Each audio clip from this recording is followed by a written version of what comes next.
Kementerian Sosial menggandeng 20 universitas di Indonesia untuk mewujudkan program Desa Sejahtera dan Mandiri. Penandatanganan nota kerjasama dihadiri langsung oleh Menteri Sosial Hovifah Indar Parawansa di Makassar beberapa waktu lalu.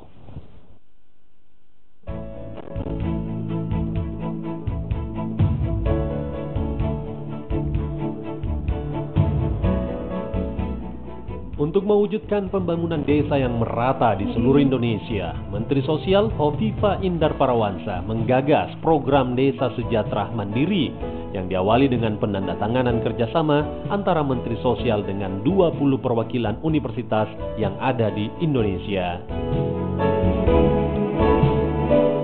Perguruan tinggi yang terlibat diantaranya Universitas Muhammadiyah Malang, Universitas Hasanuddin Makassar, Universitas Negeri Jember, Universitas Kristen Indonesia Maluku, serta sejumlah universitas ternama lainnya.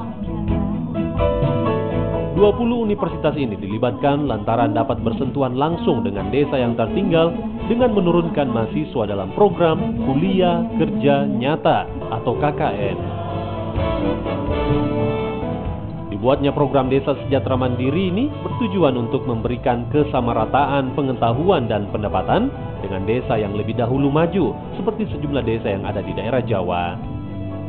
Untuk tahap pertama, di Sulawesi Selatan ada 2 desa yang dijadikan sebagai Desa Sejahtera Mandiri, yakni Desa Sandrobone di Kabupaten Takalar dan Desa Lonrong di Kabupaten Bantaeng.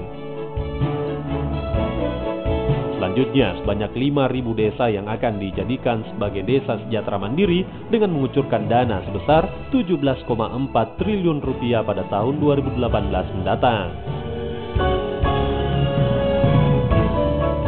Selain Desa Sejahtera Mandiri, Menteri Sosial Hovifah Indar Parawansa juga telah mengeluarkan program Keluarga Harapan atau PKH dengan bantuan dana untuk Kabupaten Takalar sebesar Rp12 miliar di tahun 2017 yang ditujukan untuk 6.300 keluarga.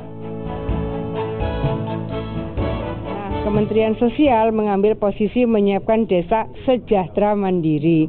Saya akhirnya mengkomunikasikan dengan beberapa perguruan tinggi dengan berbasis KKN.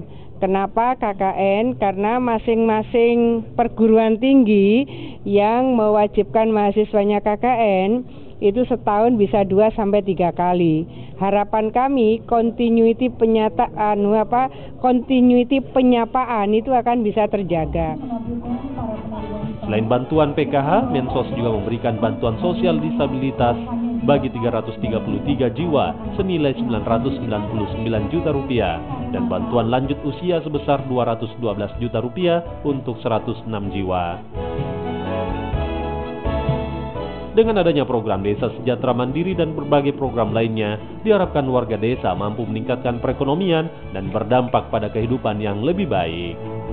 Rama Pratama, Kompas TV Makassar.